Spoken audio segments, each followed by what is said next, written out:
Hey guys, Go with the Current 23 back again with another video. And this is going to be a kind of, kind of discussion slash rant video, on what my thoughts are on the state of steelbooks nowadays. Now, steelbooks are really nice additions to have. You get basically just more kind of extra bang for your buck, if you like. They can have there's two types of steelbook. There's ones that have real care and attention to them. It's all kind of debossing, kind of really nice artwork. The glossy ones are, well, at least in my opinion, nicer than the matte finish ones.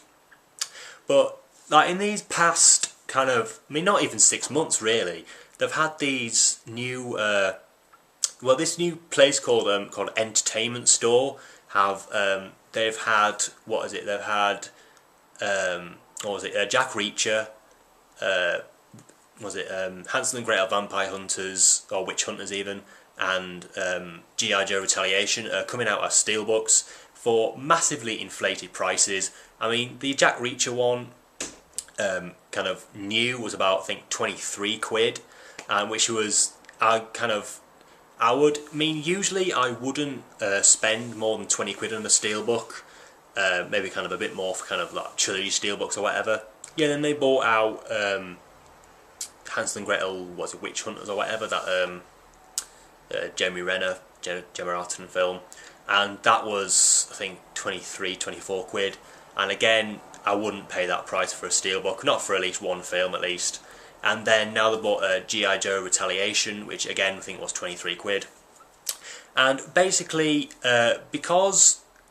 so Jack Reacher came out for 23, 24 quid, and people who wanted to spend that much on a steelbook spent that much on the steelbook, and they got them. And then there's people who are just buying steelbooks from the website and just selling them on eBay for massively inflated prices. I mean, I don't know how the people dare do that, to be quite honest. I mean, it's dishonest. It's just basically them making a profit. I even once sent a message to somebody on eBay saying what I thought of them, and they were going to report me. Fair enough, I suppose. But anyway, it's they just buy them and then just sell them for profit, and people do actually pay 90, 100 quid for these Jack Reacher steelbooks. It's absolutely mental. And then I was going to actually order one of the Hansel and Gretel ones, because that's the thing, it sucked me in. It's just sucked me in because I don't even know why. Because ever since I started YouTube, I've basically been buying more stuff, and I've been more picky on what I buy. And because now I don't know if it's good or bad, but if there's a film that I haven't watched but I've heard bad things about, if it's got a nice slipcover, embossed slipcover or a steelbook, I'll buy it. I don't know if I think that's a bad thing. I think I really do have to cut down on what I buy, because it's you don't look at the thing while you're playing it, but on the shelf it looks nice and stuff. But paying mental prices for them is it's not a thing to do, really. I mean, HMV are obviously ever since it went into administration, they've bumped up the game a little bit with steelbooks like the Django Unchained. That was only $15.99, and it wasn't exclusive or anything. And also A Good Day to Die Hard, which apparently is absolute clown shoes, but I haven't seen it, so I can't really pass judgment on it. And and that was only $14.99, which is still available.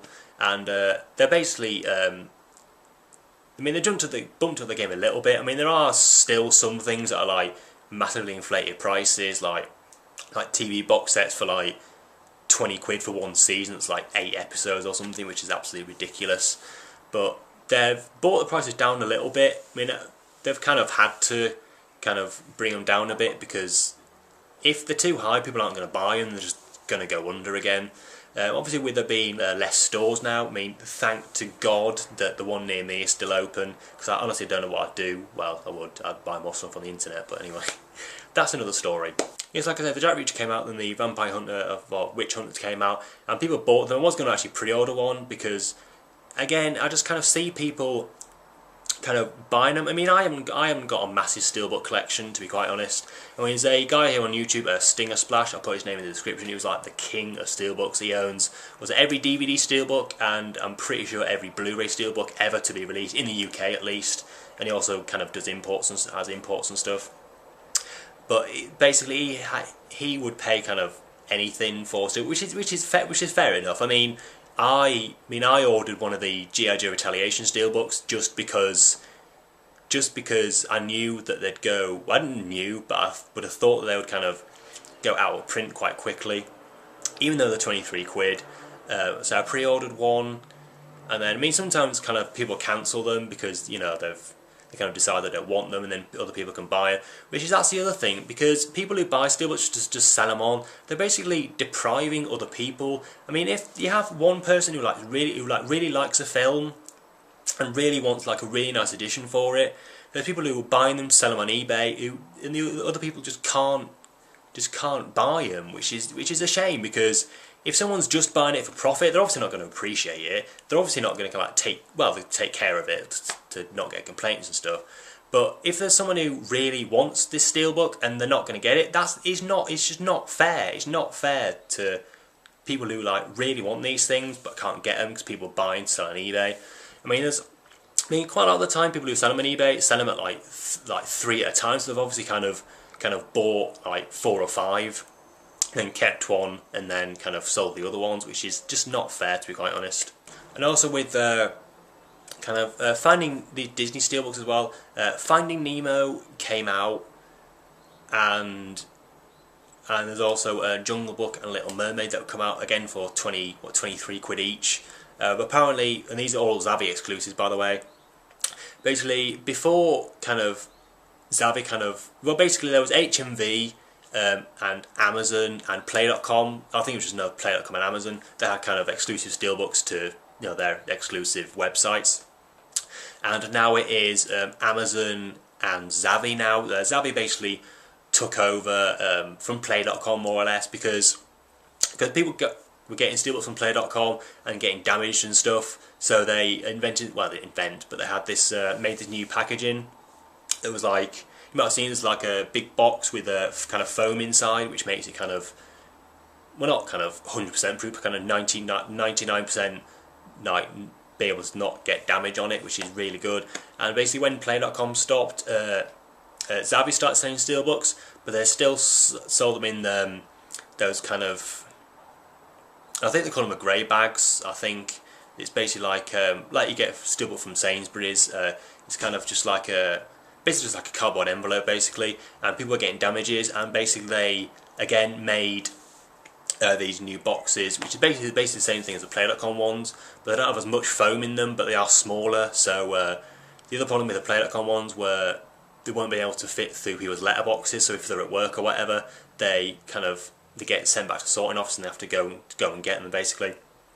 But now these new ones from Zavvi can just fit through your letterbox. Even if you're not in, they can just put it through your letterbox, and there's not. I mean, you get sometimes where there's a little bit of damage, but nothing kind of big or anything.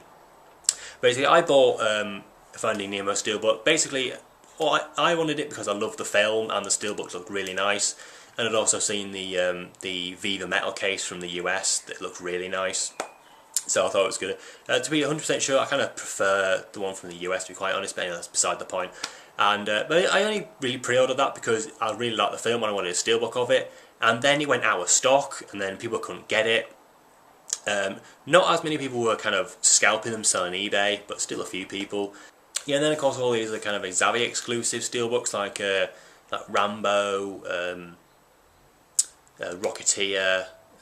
Kind of all those kind of exclusive steelbooks are going out of stock pretty fast, to be quite honest. But they're most of the ones, basically the ones that are kind of the more expensive, go out of stock quicker because people think that, and probably rightly so, that if it's more expensive price, it's going to be harder to get, which is fair enough, I suppose. And of course, the ones that are kind of not going out of stock as easily, the ones like a $14.99, and I don't. I don't usually buy kind of steelbooks for films that I don't think I'm going to like or other people don't like. I mean, I got that With Nail and Ice steelbook, that is a really nice steelbook and it's a really amazing film. But I didn't know that when I bought it. But I heard good things about the film, so I wanted to buy it. And it's one of my favourite steelbooks now, to be quite honest. And so it's all the fair price £15 ones that are kind of not going out of stock as quickly. There's also, I mean, of course, with kind of the Disney ones, with them being more expensive, and the fact that they're Disney films, that people are gonna buy them more. And also now, of course, well, not as much anymore. Play.com, you had those kind of Paramount steelbooks that, as Dan Orton Productions calls them, con jobs. They basically take kind of like films that have 2-disc Blu-ray editions. They just basically take the special features disc out and just put the first disc in a steelbook, and then I don't know what they do with the other discs, to be quite honest. And it's blatant really, because on the discs that you get in them, like the Forrest Gump one, it says like disc 1 at the bottom. I mean, it's obvious that they're just kind of taken the the 2-disc Blu-ray and just done something with a second disc, which I agree isn't a great way to go about it, to be quite honest. But again, if people like the film and they like the look of the steelbook, they're going to buy it. So yeah, that's basically my thoughts on Steelbook. So it's been a bit of a long video, but a bit rumbling too much. I mean, when I edit it, it might be quicker. But I think that's basically all my thoughts on the whole well, it's not really a debate, but the whole Steelbook thing. And again, what are your opinions? Put your opinions down in the comment box. I really like to hear your opinions. And am I talking a load of bollocks? Well, I know I am, but do you think I'm talking a load of bollocks? So please rate, comment and subscribe, and I'll see you in the video. Thanks for watching.